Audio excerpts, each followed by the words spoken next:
This one he really, really didn't want me to do. Said to me, do not sign up for Booster Club. No, Dad, don't do it.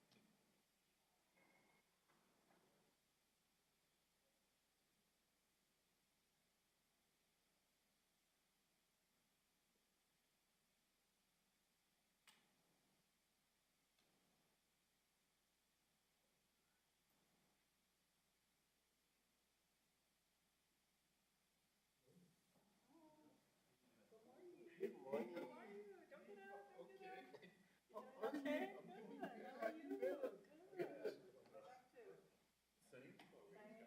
So work, work, You know, work. kids get older. Yeah. I get older. You know, The kids get older, yeah, not you. yeah. Okay. That's what I Thanks. say. Very You have good. any grandkids? Yeah. Oh, yeah.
Won't be at the next meeting because we'll be, Egypt.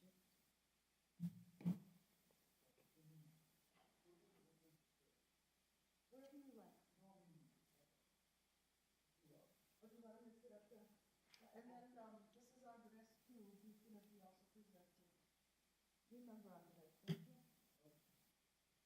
Wherever you're comfortable. I think we're okay. I'm, if I'm sitting here, if there's some questions that I Are may, you gonna present from there? no, Mr. Love is gonna present from the podium. Yeah, because we will need you on the mic.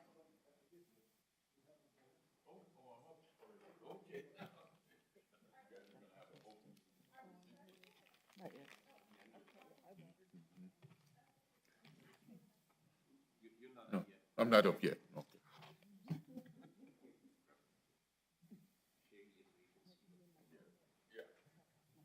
Good morning, everybody. Can everybody hear me?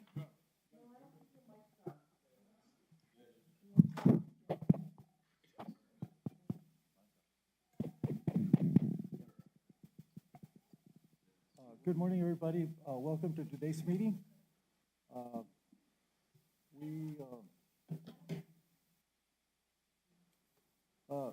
This meeting of February 9th, 2023 at 9 a.m. Can I heard? No? This one is off? Green light's on. He tapped it, it was on.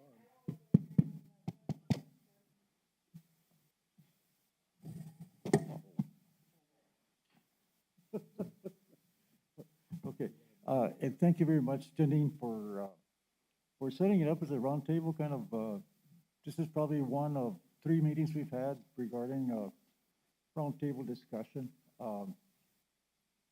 And we have our guest, Mr. Love. He's the Harold Love, Assistant District Engineer for District 1. And so what I'd like to do is start first with item number 1, roll call of officers.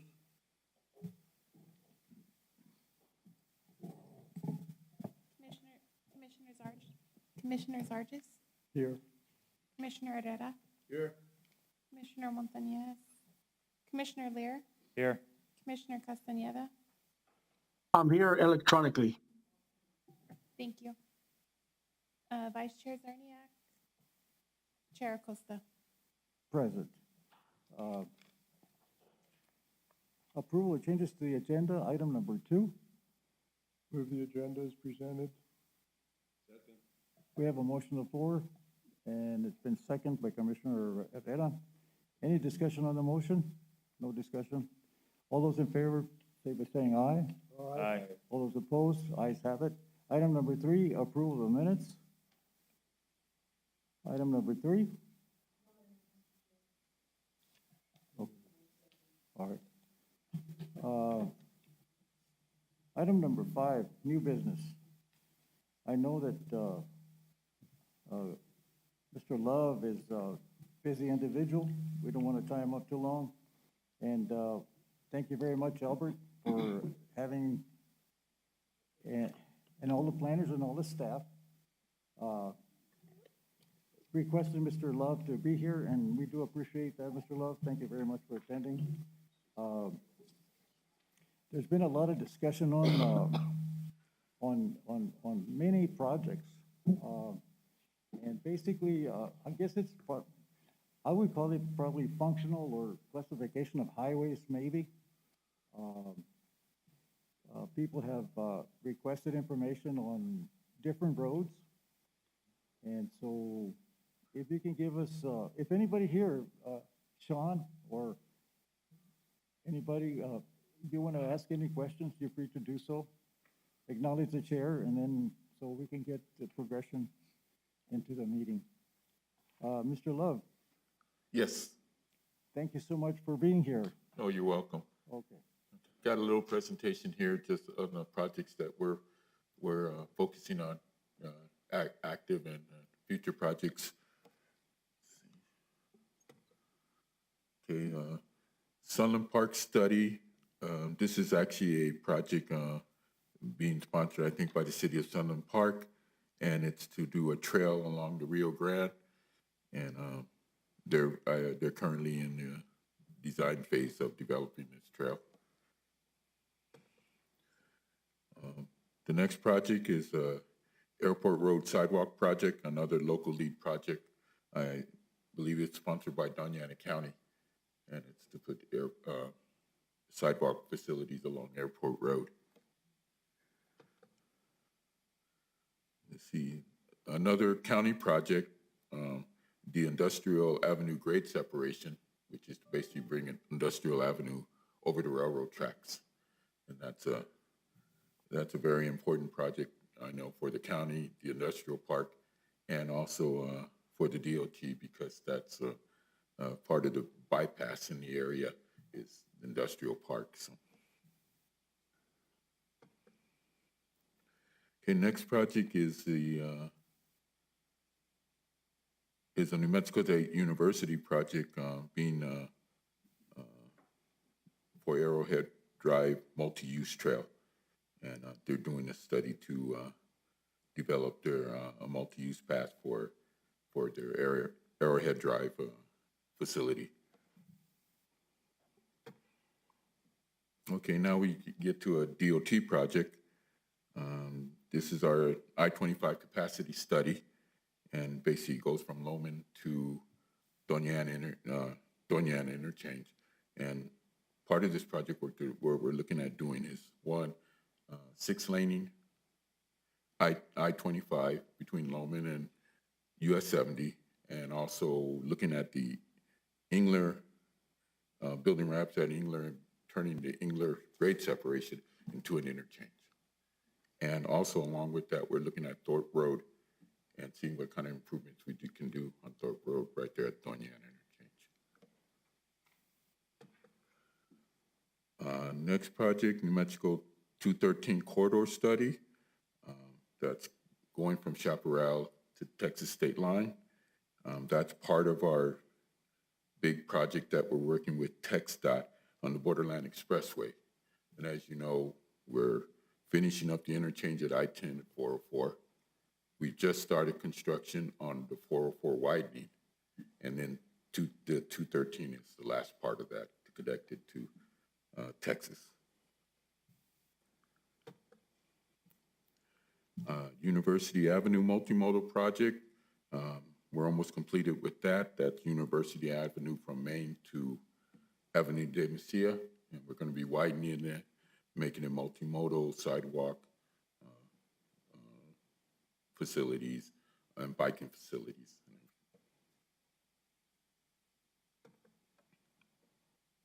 the border master plan.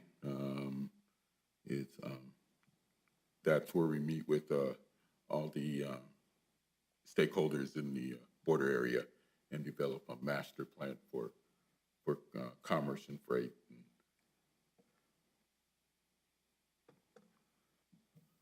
New Mexico 404 widening project, that's an ongoing project. If anybody been out there on New Mexico 404 lately, they're blowing and going, so yes.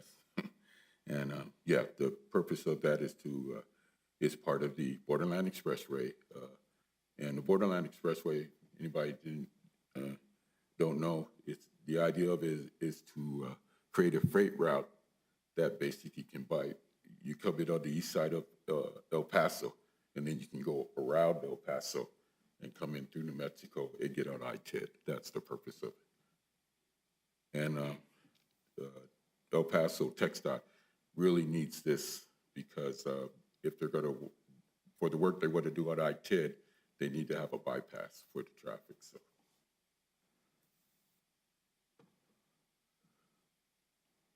This is something we're getting ready to implement is the TPAS, the truck parking system. And basically we're putting cameras and monitors and along, along I-10 that lets truckers know where there's available parking.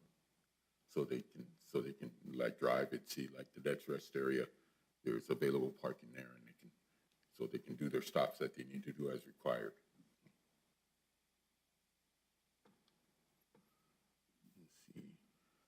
Let's see. One of our newest projects, the Border Highway Connector, basically coming out of the port of entry to either to St. Francis and going straight east into and dump down into Sunland Park. And that project is currently being developed and it's already been funded, so we're moving right along. So. And any questions on any of these projects or anything else in the area? And Mr. Leva, Yes. what's the timeline on the O'Hara project? I mean, I know they're out there. Doing a lot of work. Yes, we're thinking they'll be completed with complete construction this time next year. I have a question. Yes, sir. On that 404 interchange,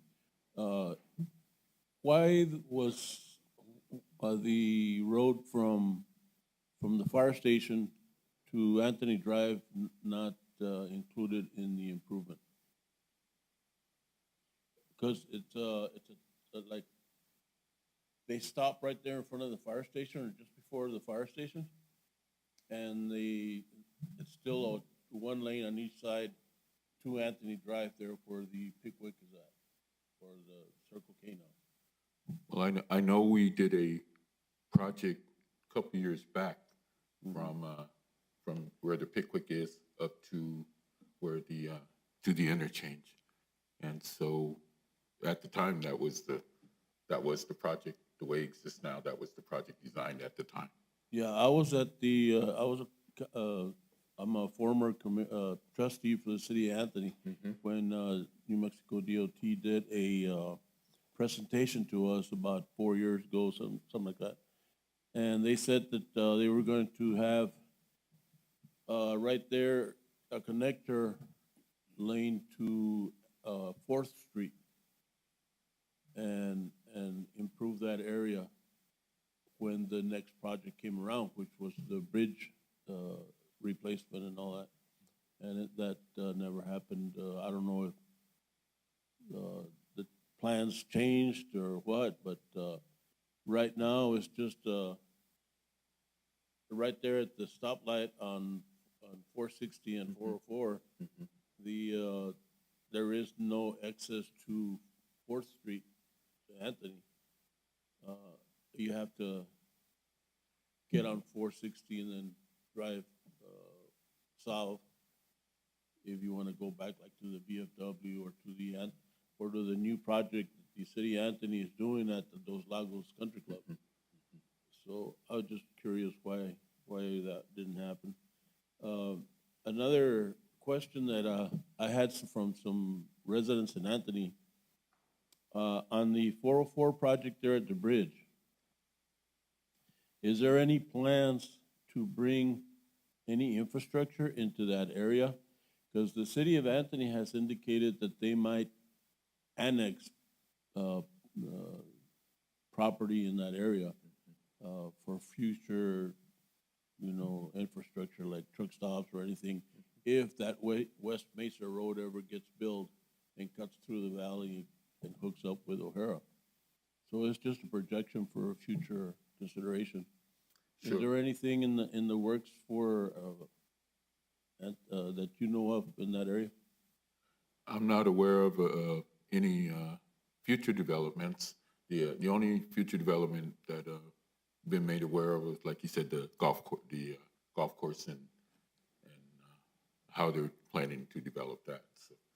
Right. I went to a meeting the other day for the city of Anthony, and they're projecting from Stern Drive, which is the access road, to build a road from there to connect to the Dos Lagos project, and also from 404 to connect from the back part of the sewer plant, connect to the project there, but we haven't heard anything about that. On the 404 from Anthony or from the bridge all the way to Chaparral, are you going to have line of sight removal on those hills, or is it just still going to be a couple of hills there? The terrain basically remains the same. The safety improvement is widening the roadway to 4 lanes, and also we're putting a concrete median barrier all the way down as a separator. That's the main safety improvement. Here, a couple of, go ahead, sorry. Andreas Linden, NMDOT. I'm the technical support engineer working under Mr. Love. The geometric deficiency in form of the sightline will be addressed. Oh, it will be? Yes. Okay, great. Thank you. One more question I have is the, I had a senior moment. Oh, yeah, about, what was it, about 2-3 months ago or something like that, we approved a mobile home park behind the college, between the college and where the waste transfer station is right now. And is there gonna be any entrance, egress, or anything into that area? We're working with the consultant right now. Oh, you are? Okay, so, yeah, because that was some of the business owners in that area were like, oh, it's gonna create a lot of traffic, people coming in and out. I think there was about 30 units that were projected. Was it about 30 units? Yeah. Yeah, the part of the work that needs to be done is the consultant needs to do a traffic analysis so we can determine what's the best access that we can improve. So. Okay, great. And I used to be a member of the MPA in El Paso. And has any consideration been done or any talks done about the West Road on the Pacific Railroad? I mean, on the Southern Pacific Railroad coming back down to O'Hara or Barino? That was one of the projections that was discussed for a future consideration. Anything on that project at all? Are you talking the High Mesa Road that parallels I-10? Is that what we're talking about, or? Yeah, the one that comes from the hub, in Santa Teresa. And there was talk about a road being built alongside the railroad tracks, and then back down to O'Hara, connecting to Trans Mountain or something like that. Oh, okay. Now I know what you're talking about. Yes, I think if you look at the 2050 plan, I think that's still on the books, that project, but there hasn't been really a lot of talk about it, not in meetings that I've got to recently. So. Okay, yeah, because I know some of my constituents in Anthony are very interested in that if it does ever happen, because then Anthony will become a hub with a lot of traffic coming through there and infrastructure coming in. So I was just curious. Thank you. You're welcome. Any further If I can questions? just follow up on some of the questions you had in regards to the New Mexico 404 project. 2017 is when NMDOT finalized the study. The study, first of all, at that point, New Mexico 404 did not have a capacity issue. The two-lane highway as it was existing showed it was sufficient for the type of traffic we saw, so it became a safety study. And due to the safety aspect, NMDOT was able to secure funding for the improvements that you saw on the interchange that's almost completed, and now the oncoming construction of the 404 widening with the positive barrier in between. So you were asking about expansion of the 404 project into development of, into Anthony. There wasn't a safety concern. So just so you understand, when we did the presentation, it was, the 404 corridor was separated in three specific segments. And that area that you were asking about today fell into segment 1. There was really just minor improvements. I hope that answers your question. And the study is available. You know, it's a public document. If you would like to review the information, it's all documented there in our process. Thank you so much. I was a fire chief for the city for Doña Ana County Station 2 there in Anthony for 12 years. And I saw a lot of really, really bad accidents on that road from Anthony to Chaparral. And I'm just glad that it's being improved in such a manner that it will provide safety, a safety corridor to the residents using it. Thank you. Albert? Harold, just one more Yes. question. I know we mentioned it earlier. IMESA, you know, that Yes. bypass that was proposed, or there was talks about that a couple years back. Yes. From the industrial park in Santa Teresa. Yes. Coming out here by, I think it was like Corralitos or one of those exits. Whatever happened to that? It's still on a long-range plan on the books, but as far as DOT concerned, we're kind of waiting for either economic development or another entity kind of to bring it to the forefront. So.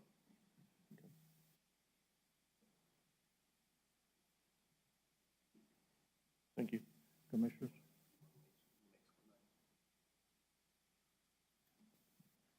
Go ahead.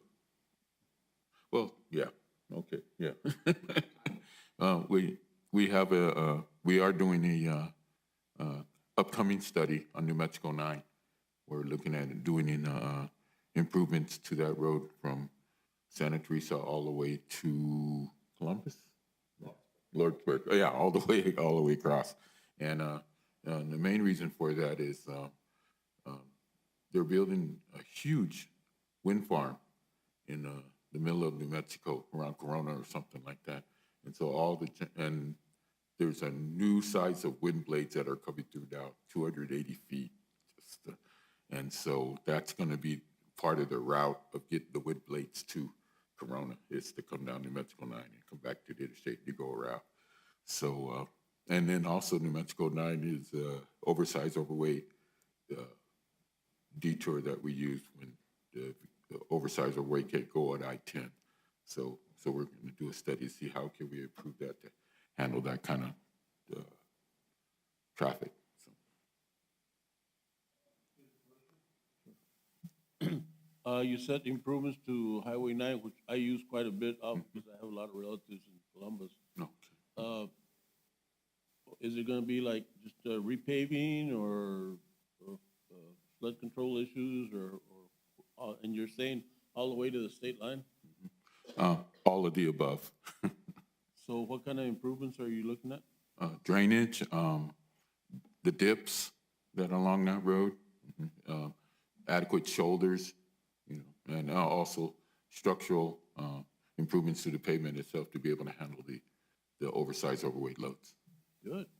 I can get to the javelinas a lot faster. I want to caution, this is a study. Yeah. So the study will identify the areas of these type of improvements, and based on the study result, very similar to what happened in 404, we as a DOT will proceed funding sources. So the javelina is probably not born yet that you're trying to get. Not at the top of the list there. And Yes. Quick question, Ernie Campos, Community Development. Are all these projects on your website? Yes, yes. Showing detailed drawings, topo, et cetera, or just the narrative? Well, you know, we have our document that we call the STIP, the Transportation Improvement Plan. Okay. And that's where and those are the projects that we're committed to moving forward and developing. So that's where you can find them on the website, yeah. And Mr. Chair, yes. I'm interested in the border master plan. Yes. Can you give us a little more detail where it starts, where it begins, what it entails? The Border Master Plan is basically in collaboration with Texas, just looking at it's basically a document that supports the port of entries. And so the data that's collected and the plan that's put together is based around the port of entries. And to me, the county is a stakeholder. Yes. The county is fully involved in developing the document. So you have the internal information, anything you need, you can go to your staff. So has it been drafted already, or is it preliminary? In fact, what we're looking at we're doing another upgrade of it. That's what's happening right now. Okay. And that is available on your website? No, you are you literally, Yeah. the county has a document. Somebody from the county goes to the meetings. All right, thank you. We're just paying for it. And Mr. Love, Yes. you're probably wondering why, we requested your presence here today. The problem has arisen several times in the past that, actually sewer dictates planning and zoning, how we're going to be able to accommodate people's land use by right. And in many cases, people ask, well, is it an arterial, a collector, or a local? And that's why I said on the functional classification of highways, and I'm sure that you're using federal standards for that. In many cases, there's been, for one, there's been brought up. It's just not on the southern portion of the county, it involves the east portion of the county.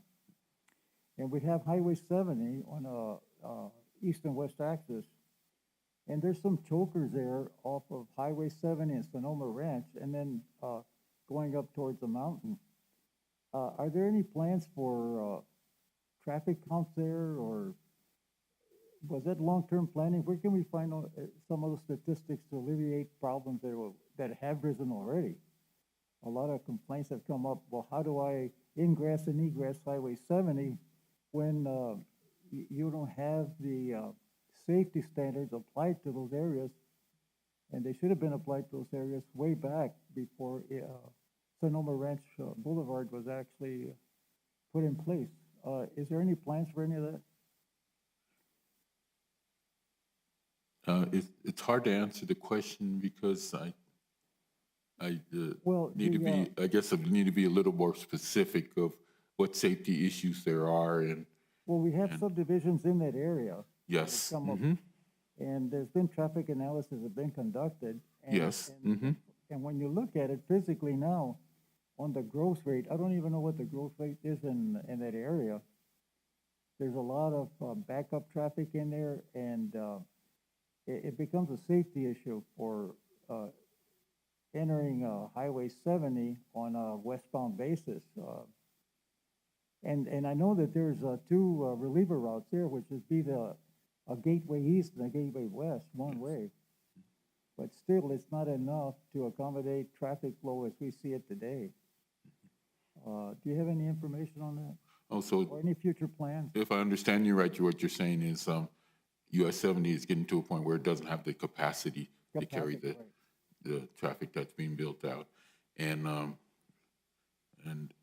yes, we've been thinking about that, thinking long range about 6-laning US 70. And so, yeah, we're aware, to answer your question. All right. Would that be included in any master plan that New Mexico DOT has put forth? Is there any information on that?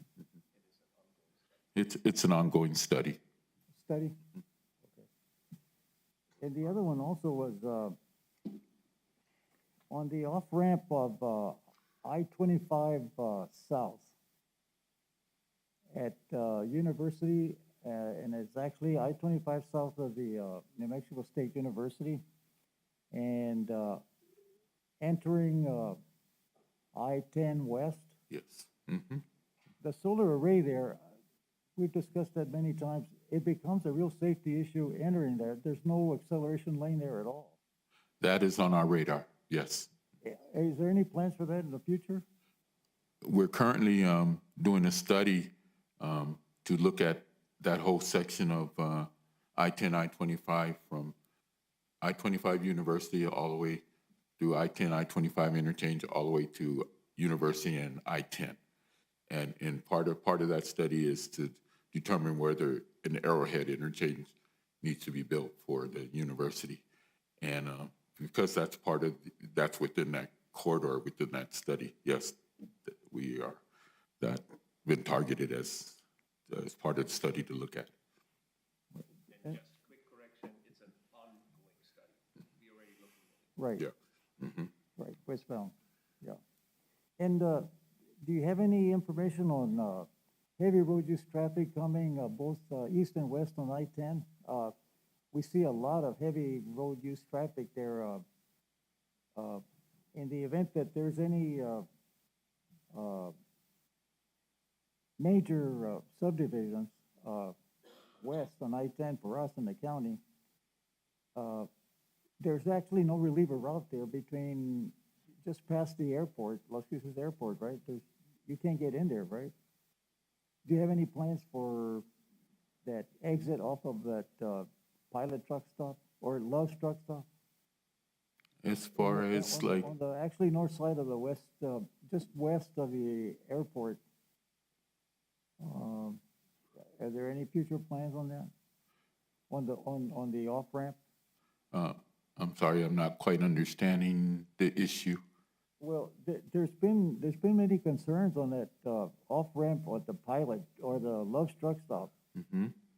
And there's a lot of backup in there when you travel west on I-10. Okay. Is there any way to have an access road, getting heavy road use traffic off of that I-10? I guess, me personally, I haven't made aware of there was an issue with the westbound off-ramp. I know, in the morning, there's the people that are going to the industrial park. There's that traffic, that rush hour like type traffic. But Okay. I guess I personally haven't been made aware of a concern. So there's a lot of studies being conducted now, or in the future, or is there going to be any more studies? And We're always doing studies as needed. Right now, we've been focusing on I-25, and I'm sure eventually, as Las Cruces grows, we'll need to get back to focusing on I-10. So, And what about any information you can give us on Stern Drive off of Cholla, Stern Drive? that's going to be included in the study that we're looking at on I-10, I-25 from University I-25 around to University I-10. And the Arrowhead interchange will affect that whole area, Stern Drive, Cholla. So, And likewise for Las Alturas, right, yes. Mm-hmm. on both sides? Any questions, Albert? Sean? Ernie? it? Thank you. Well, thank you so much for your time. Thank you. Okay, on to item number 5B on the proposed amendments. Mr. Chair, we prepared a formal presentation, but I think it might be easier just to go through the packet page by page Okay. and be a little less informal, if you don't mind. Would that work? Because I have everything highlighted and color-coded and can refer to page numbers. Thank you, guys. Appreciate it. Would that be okay with y'all? Okay. So as you know, last year we began working on the amendments to the Unified Development Code based on suggestions from the commission. Particularly, you had some issues with the decisional criteria for special use permits. And at that point, I think there was one issue with cannabis in the T4 zone. Can you hear? No, it's okay. Can you hear okay, Mr. Chair? I can now. So subsequently, since that time, we've combined your input that we received, and then we've also added some additional recommendations. So on page 1 of your packet, regarding special use permits, section 204A, what's in red is the new language on the bottom there, and then what's highlighted in yellow is what we've changed since the input. So as you know, that the applicant has the option of either applying for an administrative special use permit or going directly to the P&Z to consider the SUP at a public hearing.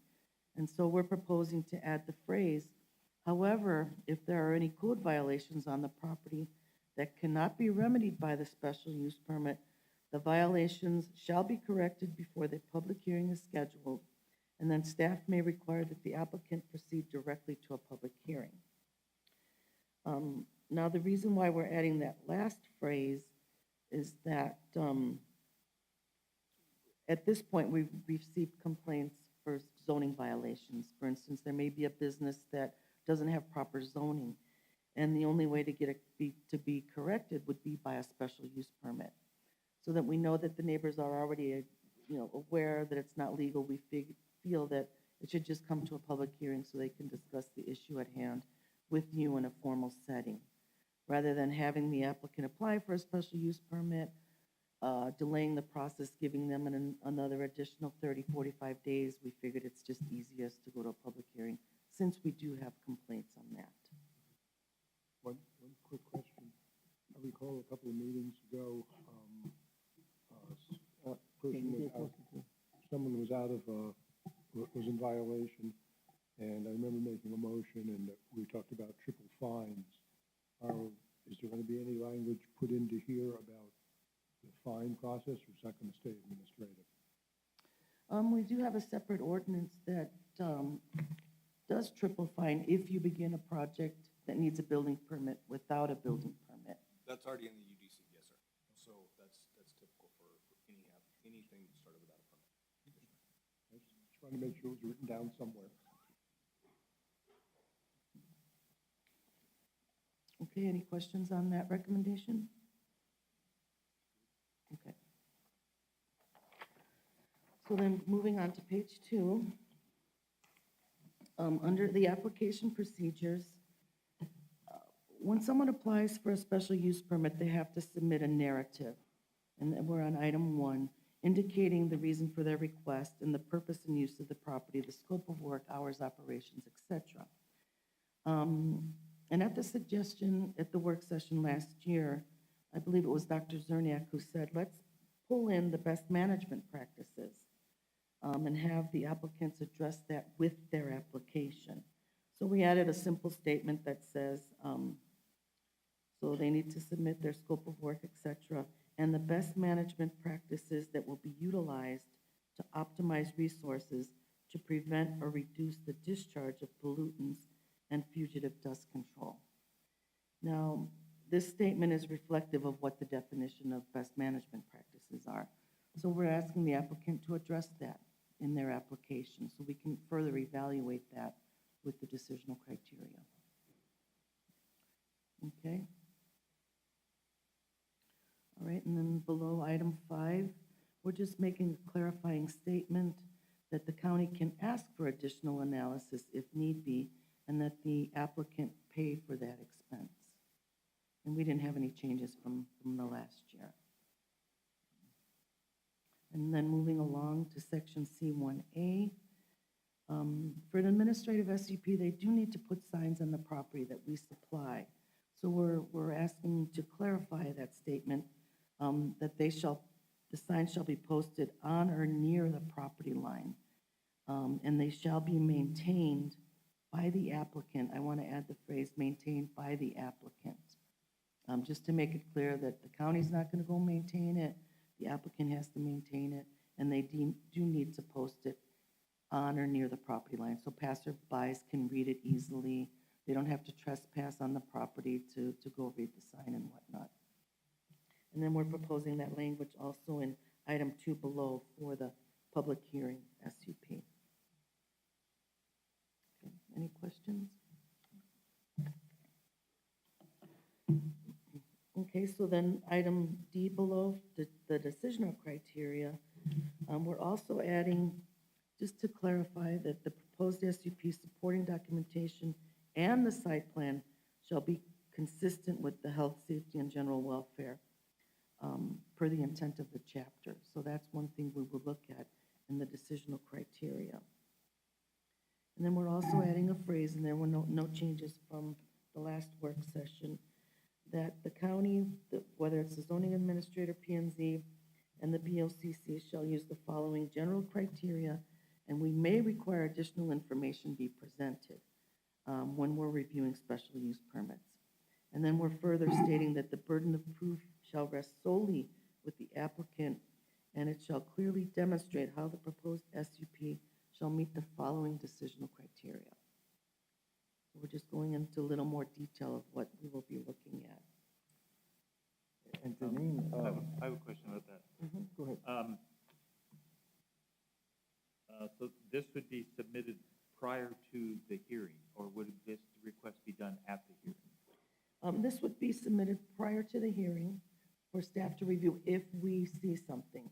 But however, in the hearing, if something comes up that hasn't been addressed, like with NMED or some septic issue, or maybe air quality permits, Okay.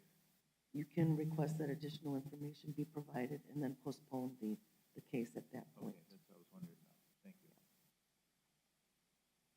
Thank you. And I'd like to point something out. I'm sure that a lot of people are going to question, why is it that we had New Mexico DOT here regarding traffic count, impact analysis, whatever. The reason for that is that the potential traffic flows, like stated here on item D1 down there, page bottom of 2, traffic flow is almost like a necessary, well, it is the necessary key to see how people are going to be ingress and egress to their properties. And yet, doing that, we don't want to deny anybody their property rights, the use of their property rights. And it's like a wheel. If you take a portion of the cog of a wheel, the wheel can't go run perfectly. And so I keep saying that traffic flows and development of any community, you have to really understand what traffic does for the safety and general welfare of the public.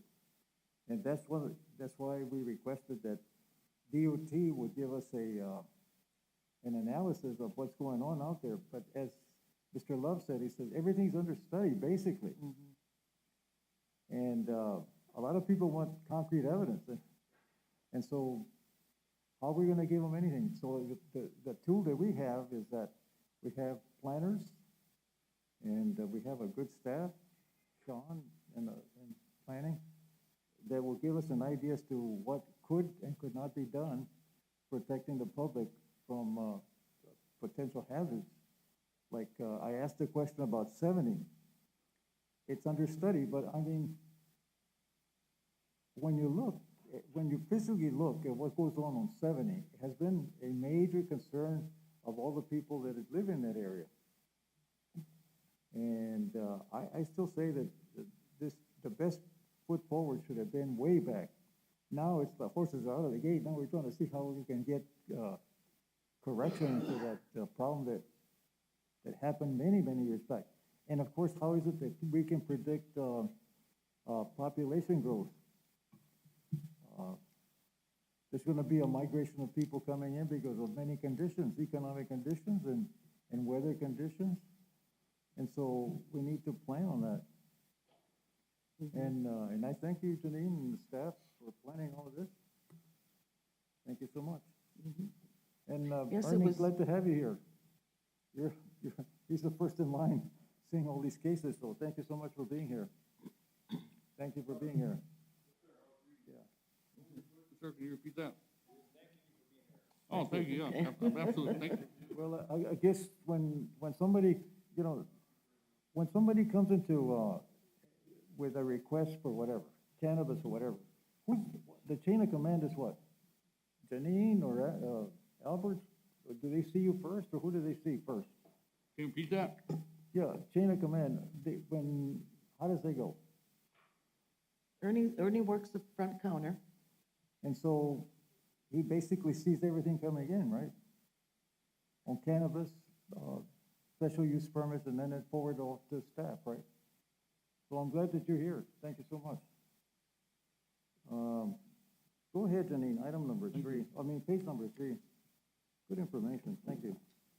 Thank you very much. So yes, moving right along regarding the potential traffic flows and impacts, we're also adding 2 additional requirements that we will look at, that the applicant has to show that there's adequate measures that are provided to accommodate the ingress and egress that avoids congestion, impedes surrounding traffic flows, or creates hazardous or unsafe conditions. And then additionally, the proposed SUP shall contain sufficient off-street parking and loading facilities that will be developed in accordance with the requirements of the UDC. I have a question about the first statement, A. Mhm. Would that require basically everyone to do a traffic study? Well, it just depends on the application, but most non-residential applications require what's called a site threshold analysis. And it's just a preliminary study that generally projects what traffic will be generated from the proposed use. And if that STA requires additional information, then that's when the TIA would kick in.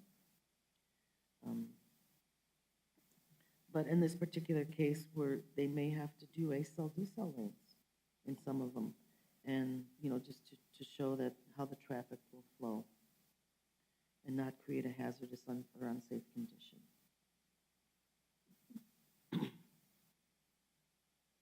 And then the further amendment is that they need to show that the public need for the commercial or residential activity and how it complies with the comp plan. So they need to address the comp plan with their application, and that's something that we would look at as well. And then regarding water and sewer needs, they need to provide supporting documentation showing that the infrastructure is available to support the proposed use. And this is generally submitted either through a proof of water and sewer, ready, willing, and able letter, septic tank permit, and that type of supporting documentation. And then on number 4, we're rephrasing it to look at the extent to which the capacity of the existing infrastructure, public facilities, and services are available, and if they're adequate to meet the demand that will be generated by the proposed use, and how this will be accommodated.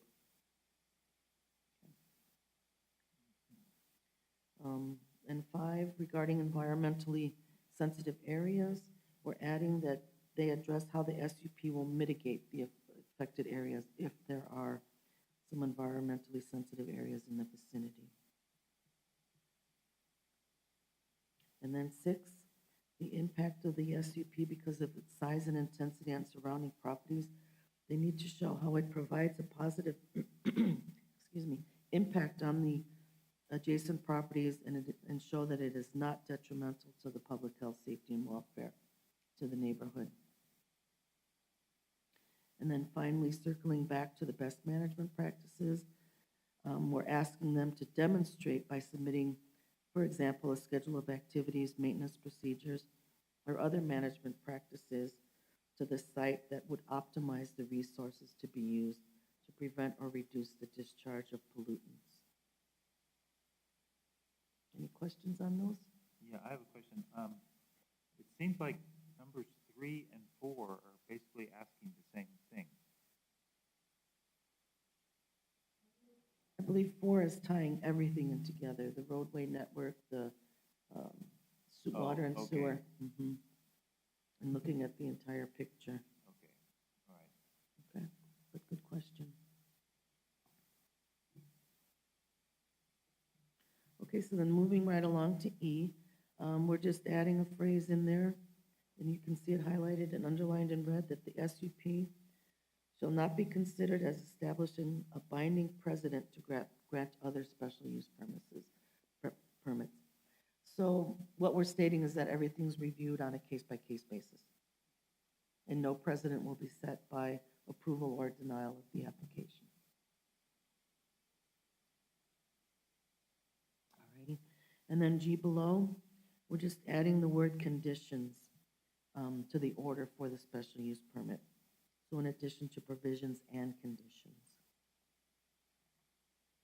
Any questions on page 3?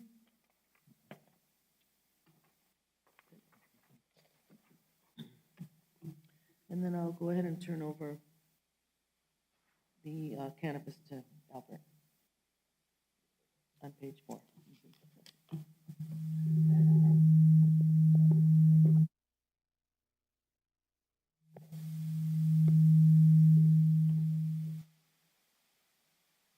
think we're good. Thank you, Will. You're not radioactive, are you, Albert? As far as I know, No, okay. probably am. I thought you were Probably am. triggering something, you know.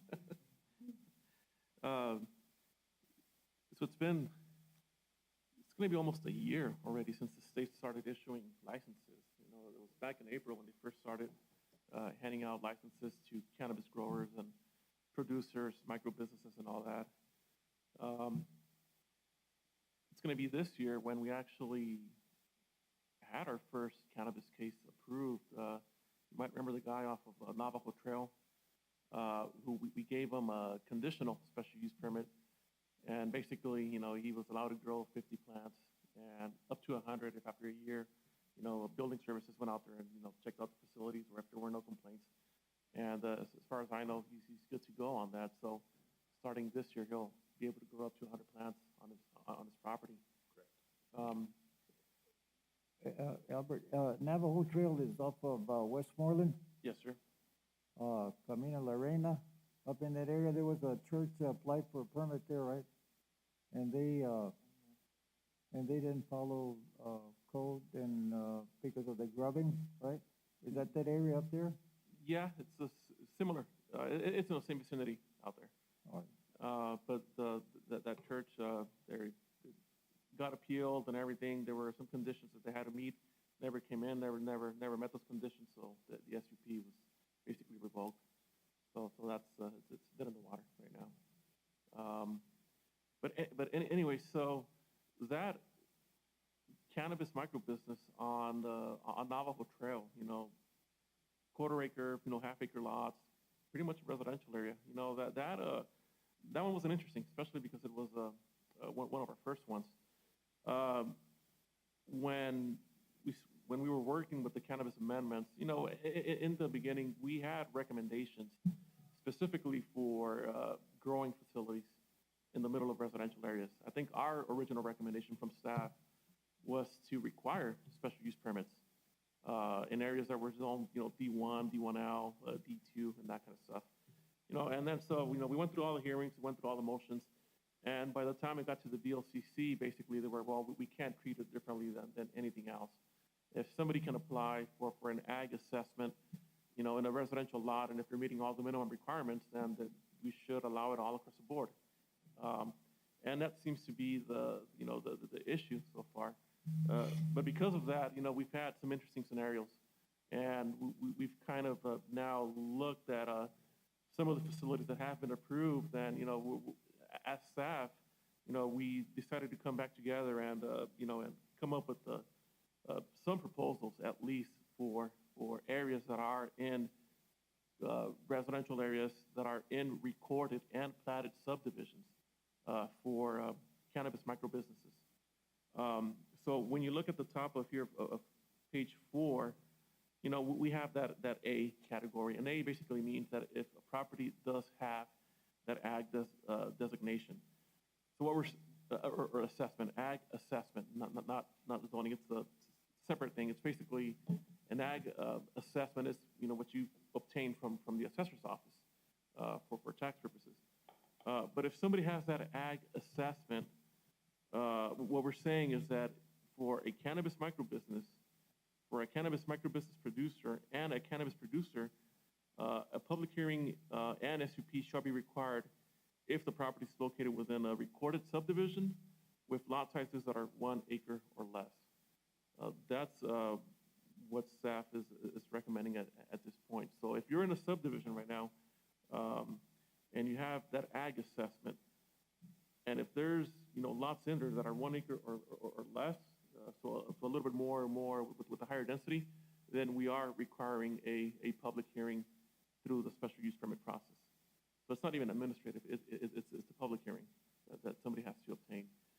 That's our first recommendation for cannabis at this point. So I want to ask you guys if you have any questions or clarification on that. And what you're actually saying is that you're basing the criteria here on that special use permit on Navajo Trail, right? Or information from I'll only mention Navajo Trail just so you guys can get an idea of some of the stuff that, or some of the permits that we've issued or SUPs that we've approved in the past. But just so you get an idea, I mean, we've had quite a few of those. Some of them, neighbors don't have an issue, and others, they've come before this board for approval. But we have other amendments here, but that's just the first one that I'm talking about right now. And I don't know if you guys have any questions on that so far. Commissioner, Mr. Chair. Yes, go ahead. Just for clarity, the Navajo Trail property, there were a couple of things about Navajo Trail. They were already permitted to grow for medical purposes. So they had been growing for medical purposes for at least a couple of years prior, and then just kind of wanted to increase the limit of plants that they could grow for for recreational purposes. However, that was not a let's call it a larger cultivation operation, such as I'm just going to address it. What we've seen on Valley Drive. On Valley Drive, directly across from Gray Fox, there is land that is assessed as agriculture, and that property owner is now growing and cultivating, and that caused a pretty serious reaction. There were quite a few that addressed the Board of County Commissioners. They may or may not have called some of you. I know that a few of them have called me. I'm actually part of I've seen a few emails that have circulated. I'm surprised that none of them are here actually today specifically for this discussion. But there's definitely a bigger. I mean, these are two very different cases. Where in Navajo Trail, you're right in the middle of a pretty dense residential area. Where part of the reason it was approved was because it was already in operation for medical purposes, where in other cases where an ag assessed property can be very close to another dense residential area, should they be able to apply for it, or should they be required to apply for a special use permit? That's the difference in both. Mr. Chair? Sure. So let me get to what the intent of this is. Okay, the way I understand it is it gives if it's gonna be in a residential neighborhood, it would give the other residents an opportunity to voice either support or opposition to this.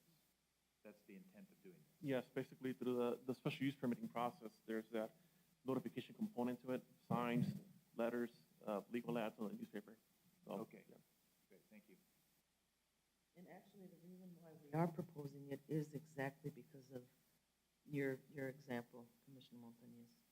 And I do personally believe that those, any residents that are near any agriculture designation, they do have a right to at least be informed. And in this case, many of them felt that they were not. They saw fencing, they saw a buffer, they started to see construction, they wanted to know. And, the special use process, permit process does does require notification that I do believe those residents are entitled to. Mr. Chair, Commissioners. One of the things I think too that we need to mention is some of the properties weren't assessed as ag at the time. And they went to the assessors and applied for the ag designation. Was given allowing that by right without the special use. So it just kind of, it's a checks and balances all around on what's being done in these areas. And I'm sorry, but I do have another meeting I have to go to. I do apologize. If you guys have any questions or anything from me afterwards, please feel free to contact me. Thank you very much, Sean, for attending. I have one question. Yes, Commissioner. Are we doing any enforcement on the cannabis, whether they be in the greenhouse or an open field?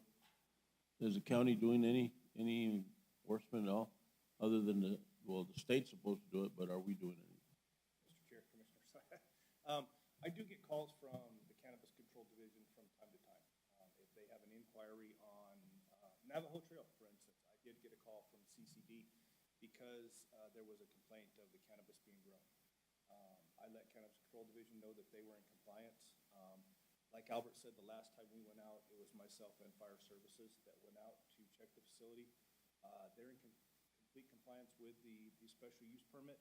That way we felt it was okay to grant them the additional 50 plants. 50. So we do get calls from time to time. It does fall on CCD to regulate that in that aspect, unless it's a building zoning violation that we have to go out and address it. Thank you. Thank you. So on page 5, so if you turn the page around, we're just correcting a typo on there. For cannabis microbusiness producer and cannabis producer, it should be Ps under C1 and C2 for the growing of cannabis, which is similar to what a commercial greenhouse would be. And commercial greenhouse is just right a couple lines under that. But those should be Ps right there. If you're in a C1 and a C2, you should be able to grow cannabis by right. So we're just clarifying that. That was one of our original recommendations. It just never got transferred over to the matrix.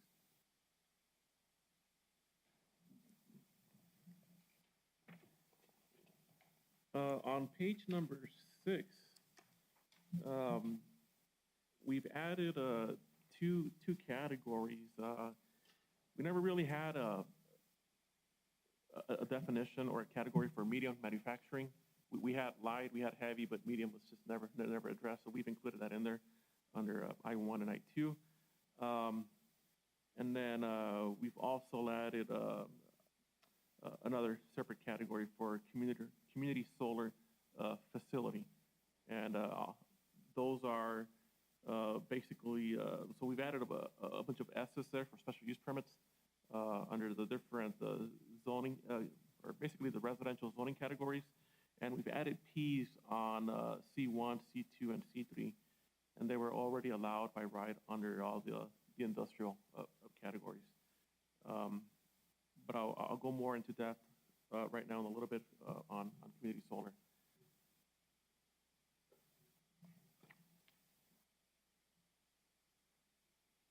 On page number 7,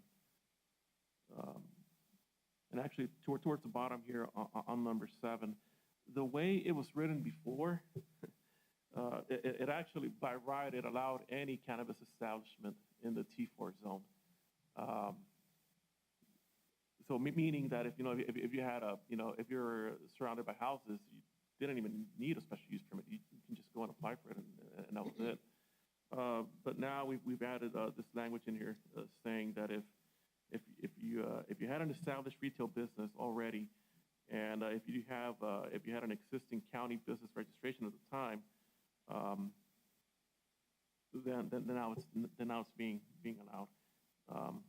So basically, you need to show proof that you've actually had a retail business there.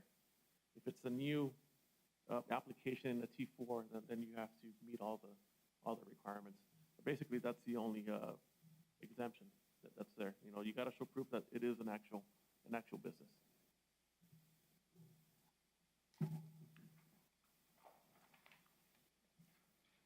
On number 10, we're basically putting into writing what we had on the land use matrix. We're basically saying, yes, if you do have an ag assessment, but you're in the, if you're in a residential subdivision, in the recorded subdivision with lot sizes that are 1 acre or less, then you do need to apply for a special use permit. So we're just basically putting it in writing now.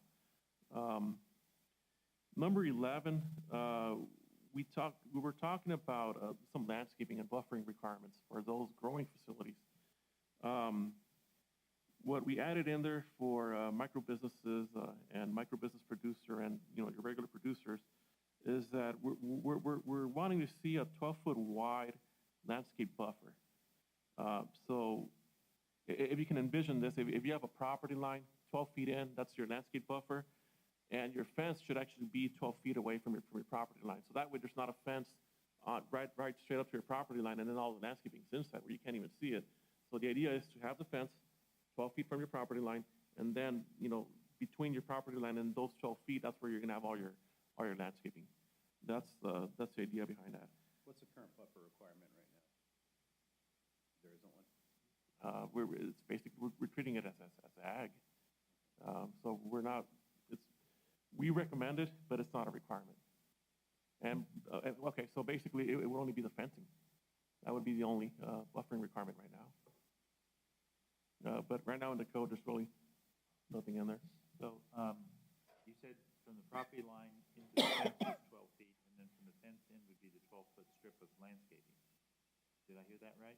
between the property line and your fence, that's supposed to be located 12 feet in.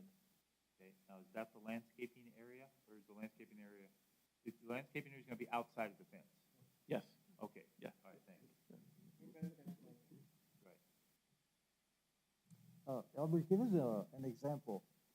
Say I had a farm, 5 acre, 6 acre farm under Ag 1 status, right? You're gonna be, just Highway 85. All of this is gonna apply? Well, it'll be on a case-by-case basis. So if you're out there in the middle of nowhere and you're just surrounded by farmland, then it's not going to be applicable. But if you got residences around you, then that's when it's going to be triggered. Okay, and let's take it to the extreme. Out in the middle of nowhere, let's take Las Uvas. Okay. Right, out in the middle of nowhere. It's under Ag 1, right? They still have to apply for a special use permit, right? No, because more than likely they're already assessed as ag.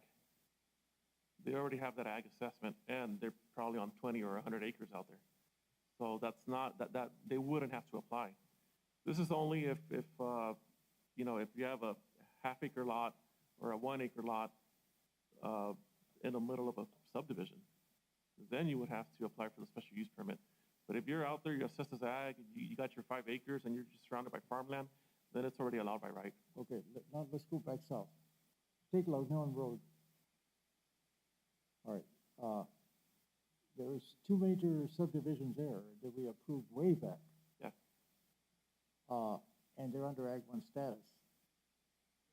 Both east and west, north and south, La Union Road.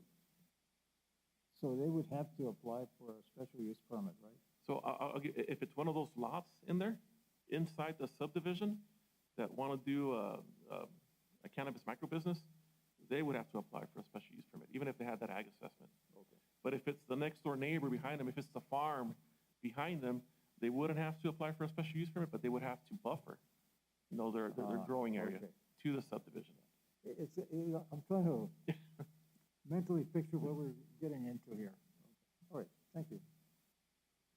But that's the intent of number 11, just to include some buffering and landscaping. And then number 12 is just making clear that we're not going to allow any barbed wire or razor wire fencing adjacent to a residential zoning district or a residential use. Albert, I have a question on that one. Why would you not be, if they're having a cannabis growing area in that area or that particular lot, why can't they use something to keep out people that go in there and maybe steal or do whatever? So I know it's a residential area, Mhm. but it's permitted in like utilities and stuff like that, but It's actually already in the code, and it's not just specific to cannabis, but any commercial area or industrial area that are next to residential areas, they're not allowed to put up barbed wire. It's just That is as well. But, yeah, but an applicant for cannabis, they do have the option of going higher on their fence. They can go up to 8 feet. Yeah, I remember that, but I just, I know down in the Anthony area and that we have a lot of problems with, they don't give a darn if it's a 8-foot fence or if it's got Constantine wire or whatever, they're gonna get in there somehow or the other, and they have. But, I know it's a safety thing. It's just, I really think that they should be allowed, growers should be allowed to protect their interest from outside interest. Okay. Well, I mean, if you can think of any other recommendation or maybe some exemptions to that, we're Hanging that in. rattlesnakes from the fence, I don't know. You want to talk about the solar? Again.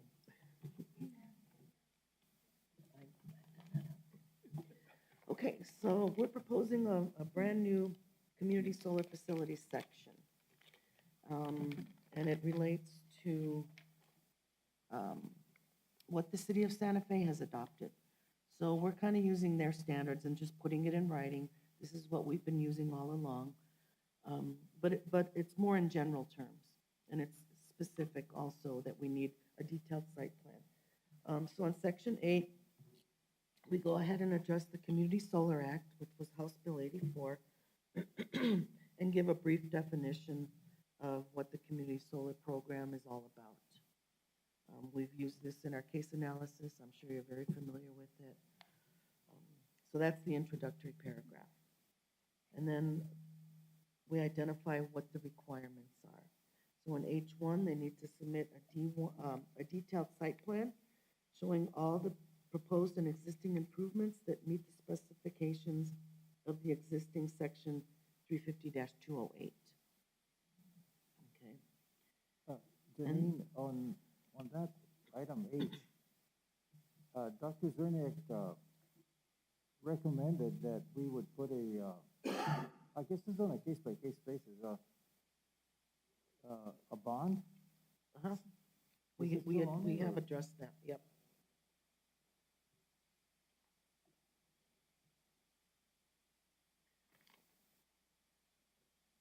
So we'll get to that in a little bit then. Okay. So going to H2, we're not requiring buffering or screening for ground-mounted facilities. And if they do propose fencing around the perimeter for security purposes, we're recommending that they use agricultural fencing 6 to 8 feet in height with 6-inch knots to protect the wildlife.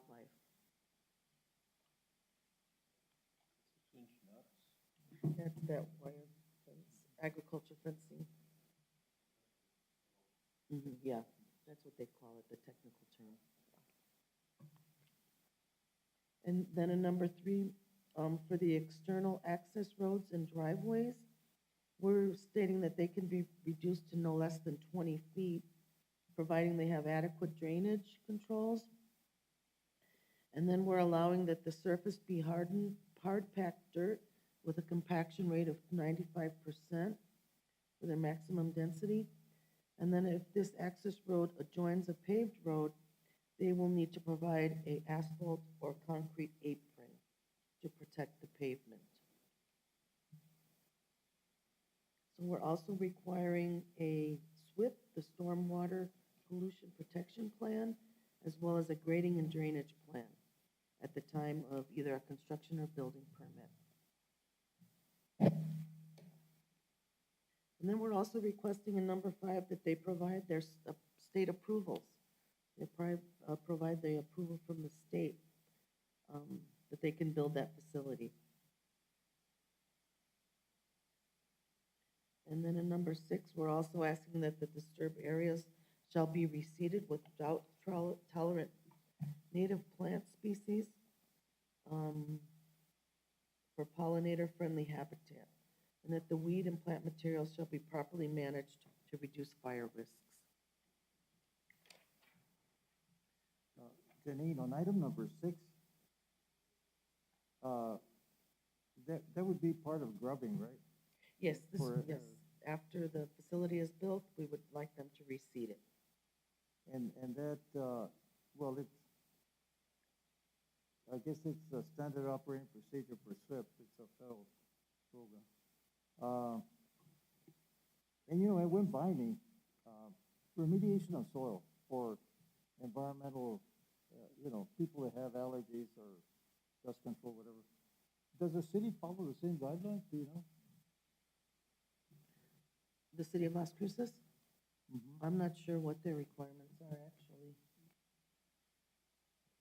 We haven't even looked. I mean, No, not the but- guidelines of SWIP, I mean, that's standard. I'm just saying, like, on grubbing, and you know, it went by me.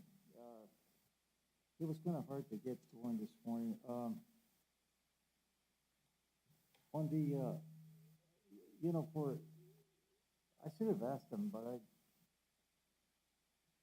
there's some foliage or plants that are drought tolerant.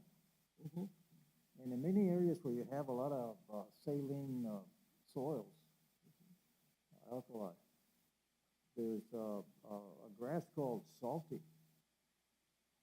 And I was just wondering, do you recommend the types of plants? We used to have a person here, what was his name? You're thinking about David Cristiani. Yes, is he still around?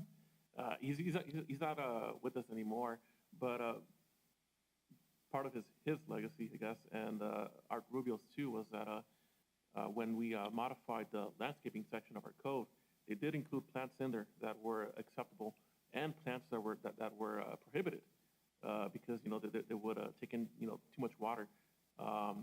So we do have in our code those plants that are acceptable for this area for landscaping, and those that are not. And are they mentioned in there? I remember there was a list of plants that he had. Yeah, no, there's a whole list. So basically, when somebody comes in and they apply for a building permit, and they show their landscaping plan, we go in there and we look at their proposed plant material, and we just cross-reference and make sure that it's not one of those invasive plant species or ones that are on that prohibited list.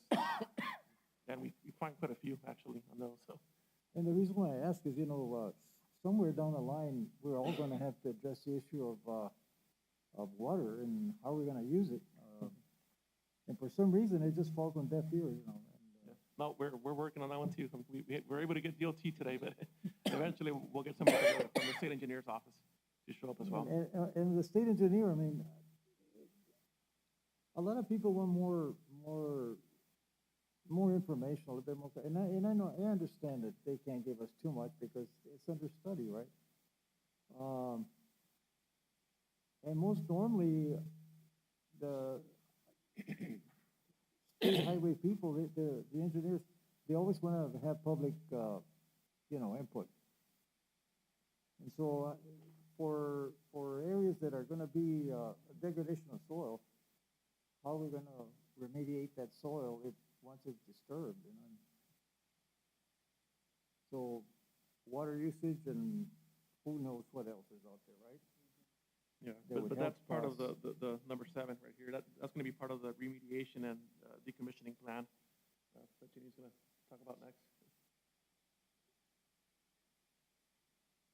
Okay, so item 7, we are asking for a remediation and decommissioning plan. And they'll submit that at the time of the building permit or construction permit. And then we're asking that they address 4 additional items, so that the owner-operator at their own expense shall complete the decommissioning of the community solar facility no later than 12 months after the end of the useful life of the facility. So we're giving them 12 months to go ahead and decommission the facility. Take everything down, reseed. So then, in item B, we specifically mention what decommissioning shall include. So they have to include all the solar panels, structures, cabling, electrical components, roads, and foundations to a depth of 36 inches. And then any associated facilities or equipment shall be satisfactorily disposed and recycled. And that the disturbed areas shall be graded and reseeded with drought-tolerant native plant species. And then in C, that the owner-operator shall retain a New Mexico professional licensed engineer to estimate the total cost of the decommissioning plan without regard to any of the items. And then the said estimate shall be submitted to the county after the first year of operation and then every 5th year thereafter.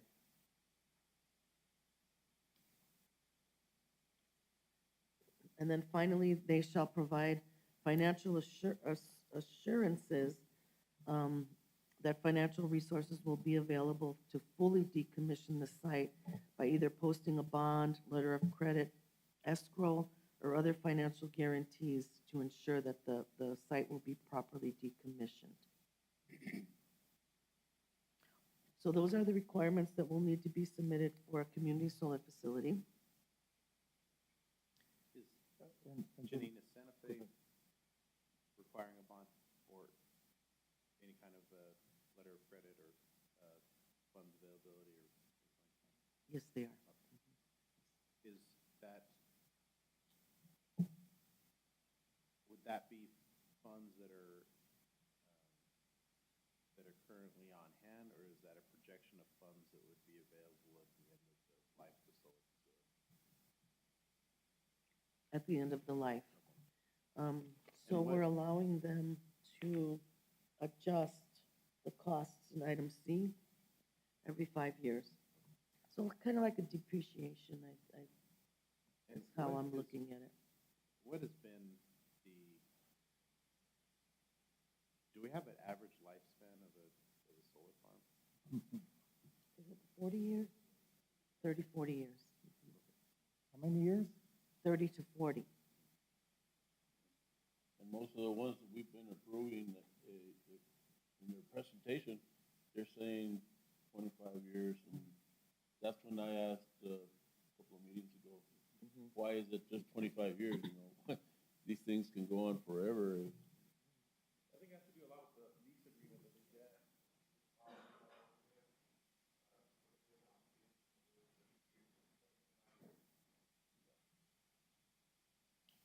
Janine, I have one question. Some of these requirements, are these new requirements? Okay, are they gonna be grandfathered to the people that we've already approved, or is it gonna be applying to them too? They will be grandfathered in. However, most of our recommendations were tailored around these requirements. So we are requiring the decommissioning plan, and I don't think, do we mention reseeding? That they had to reseed? Okay. So we pretty much mirrored what we've been doing. Yeah, And I have more seen, in detail. most of them have, you know, it's what we have been requiring in the past anyway. Right. But any new ones that we put in, the people that we've approved, they might say, well, it wasn't there when we first applied, you know, we grandfathered.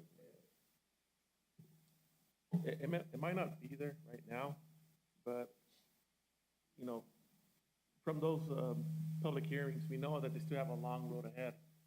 So maybe even later on, if the amendments get approved and they still haven't come in for a building permit, then maybe that could also be a condition if this is already adopted. So.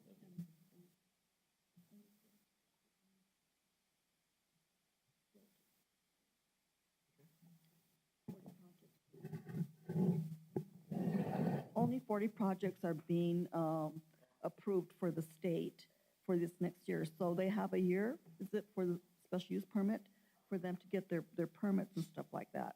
So we may have maybe 5, and we have 28 special use permits approved for solar so far. So out of those 28, maybe we'll get 5. Thank you.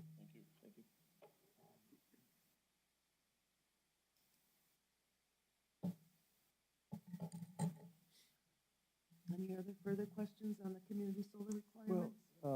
I guess, dealing with bonds and letters of credit and escrow, fiduciary funds, right? So I guess it just, concurrently with, the decommissioning of the project, right? So there shouldn't be any time limit on it, right?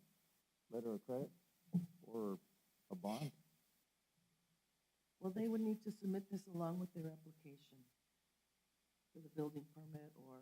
And who's going to be responsible for the bonds and letter of credit? The county? applicants, the operators.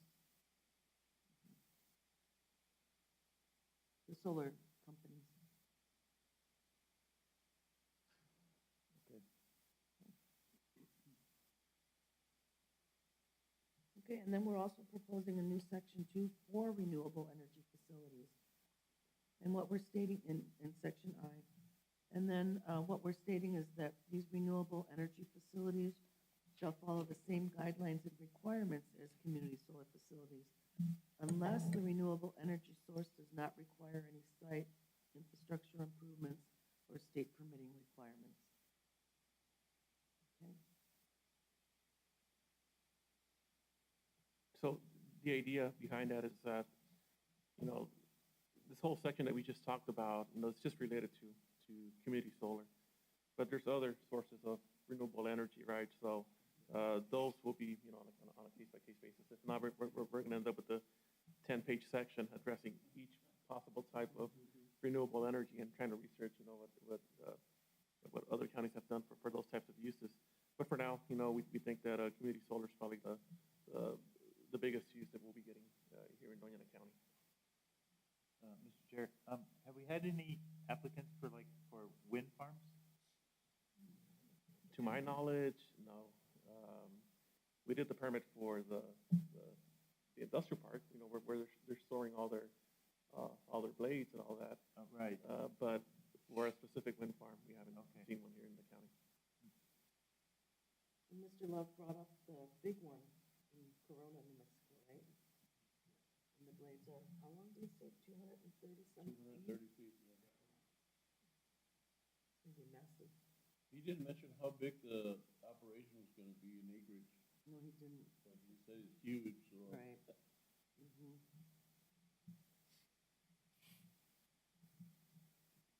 Okay, and then finally, we're adding a definition of the community solar facility. And this was taken directly from the Community Solar Act. So it's a facility that's governed by the 2021 New Mexico Community Solar Act, and it's as amended in case it gets amended in the future, that generates and may store electricity by means of a solar voltaic device. Subscriber to the facilities receive a bill credit for the electricity generated in proportion to the subscriber's share of the facility's kilowatt hour output. That's a mouthful. So that's a new definition in the glossary. And then under the special use permits, we're adding the word intensity to the definition of a special use permit. So we'll also look at the scale, intensity, and nature of the use.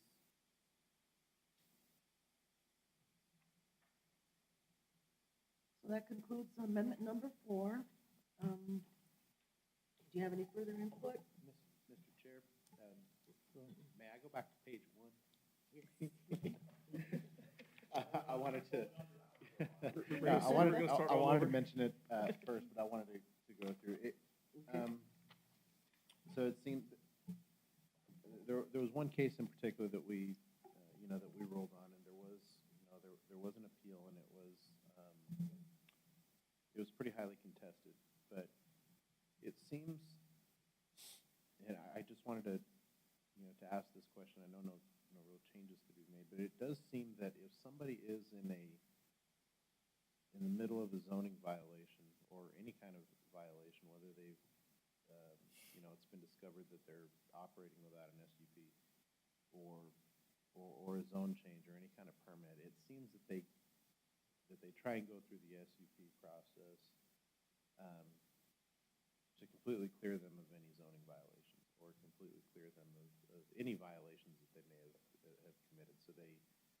So then they do apply for the SUP, and quite often it's, let's call it what it is. They're applying for the SUP because they've been caught. In this case, we're proposing here that if there are any code violations that cannot be remedied by the SUP, that the violations shall be corrected before the public hearing is scheduled, and staff may require that the applicant proceed directly to the public hearing. Wouldn't it be a better recommendation that any zone or any code violations on the property are settled in court or settled before an SUP could be applied for? Because it did seem in this particular case that was an ongoing case for them, and the court was waiting on our decision on whether or not an SUP should be issued before they were going to continue with their code violations. Shouldn't any open violations be closed before they apply for a SUP, before it comes to us?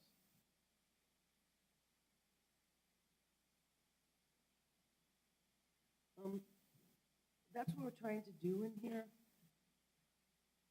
But some cases, they can't be remedied unless they get the special use permit or unless they get the zone change. And the courts really leave it up to us to determine the approval or denial of the special use permit or the zone change, to make their recommendations as well. So I know we have one coming up, his court date, well, I won't even go into any details, but the zone change is dependent upon his violation. Mr. Chair, you said there were some violations that could only be corrected with an SUP. Can you give us a concrete example of that? So I'll just pitch in on this one. So an SUP for a second home, and the mobile home company moved the mobile home onto the property, right? So and now they have to get an SUP. So that's an example right there. Like for an SUP for a second home, if the home is already there. It might not be hooked up into utilities or whatever, but the SUP is the only way that they're going to get that mobile home legal or into compliance. One example that might not apply would be if somebody goes out there and they grade 5 acres, and now they want to put put 2 homes on there, with a special use permit. Well, we're not going to. The idea is we're not going to take in that SUP, or we're not going to process the SUP until the grading violation is addressed. So those are like some of the types of violations that we can address without having them to apply for a zone change or an SUP. Okay. So this, I'm sorry. I apologize. Go ahead. I apologize, Commissioner. So this recommendation, we'll give staff So this recommendation will give staff the authority to direct them to cure any violations and, provide, provide any evidence, or if we have to go out there and take pictures, like, let's say grading and grubbing are an issue and, dust needs to be mitigated, or, I mean, I could go on things that have happened before where quite often they're here for an SUP because they've gotten caught. And really, ultimately, we're just trying to make sure that they've corrected any violations before it comes to us. So this gives staff a little bit more authority to make sure that this happens. Thank you. That clears up a lot, and I apologize for not bringing that up sooner.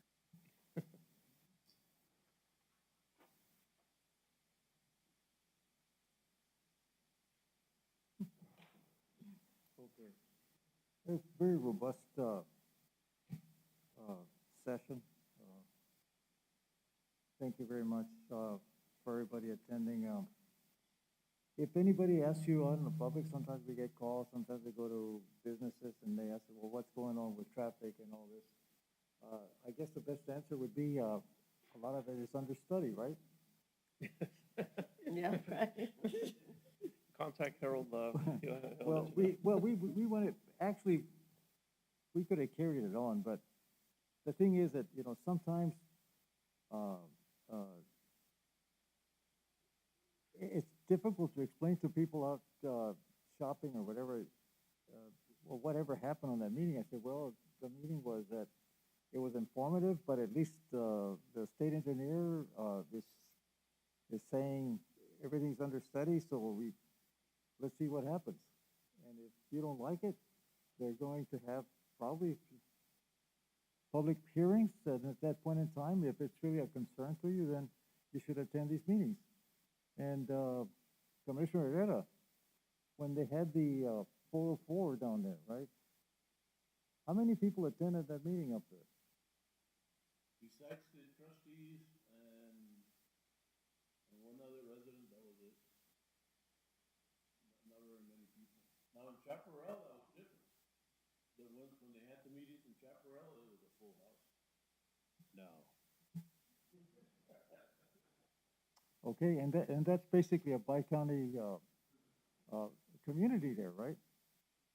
So what I'm saying here is that if it really bothers you or is a major concern, by all means, I ask people attend these meetings. No questions, no answers, right? And so you need to be aware as to what goes on in your community. For us, and Janine's been there, with the MPO, right? Perfect example. A lot of meetings were conducted and not too many people attended. And so now when we have these problems on 70 East, which is a concern because the majority of it just appears to me that the majority of the people coming into to Doña Ana County, it seems like the population growth is going more towards the 70 East area. And so I think that sooner or later, the city and the state is going to have to address that issue. And they've been trying to do that for a long time. You were in many meetings where people wanted to have a bypass off of Butterfield Park in that area coming off of 70. But the question always was how are we going to acquire the land? Are we going to use eminent domain or what, right? And there's certain issues that are going to be addressed because more and more traffic is traveling on I-25 north and south.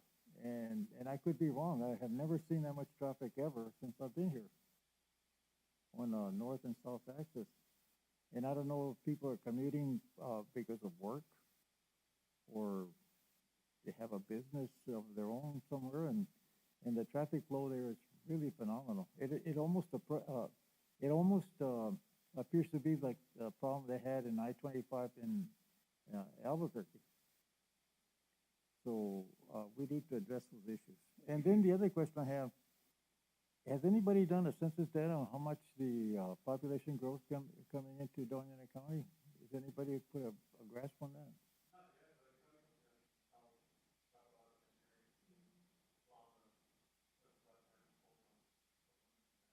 And I'm sure it's on pockets, right? So, well, anyway, something to think about in the next one. And of course, Albert, thank you very much, and staff, for getting New Mexico DOT coming down here, Mr. Love, and give us an explanation as to what goes on. Thank you so much for that. I guess our next one is going to be water usage, hopefully. And give us a status on what's the litigation, the status of litigation. And I'm sure that they don't want to have, I'm sure that by right they can't divulge too much what's going on. It's an ongoing case, but at least it gave us an idea as to what we're going to do. Again, thank you so much. Item number 6, administrative approval. Okay. Staff input, item number 7, nothing?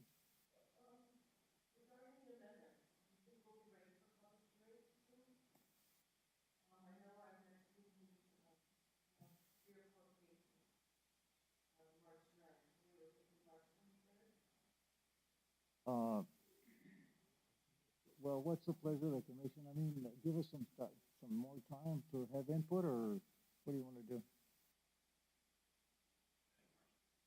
I think March meeting would do it. I think March 23rd to do it. Yeah, I would agree. And I think That's a full month. That's over a month. It's like 6 weeks of input for people. have it on a date that we don't have too many cases.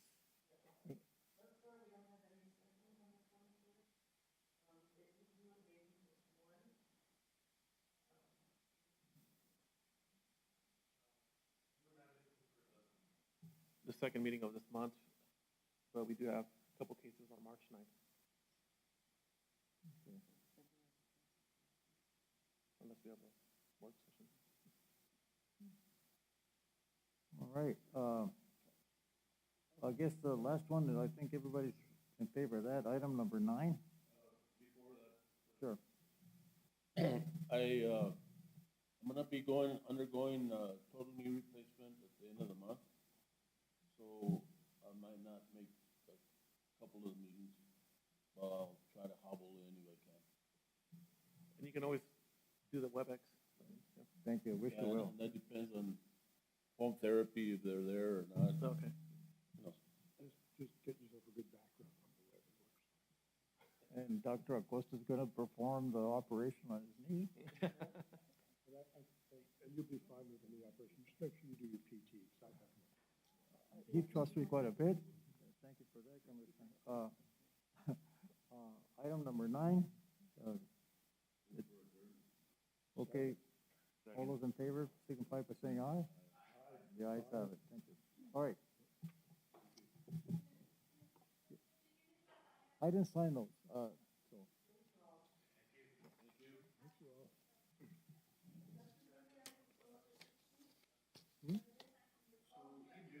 You're talking about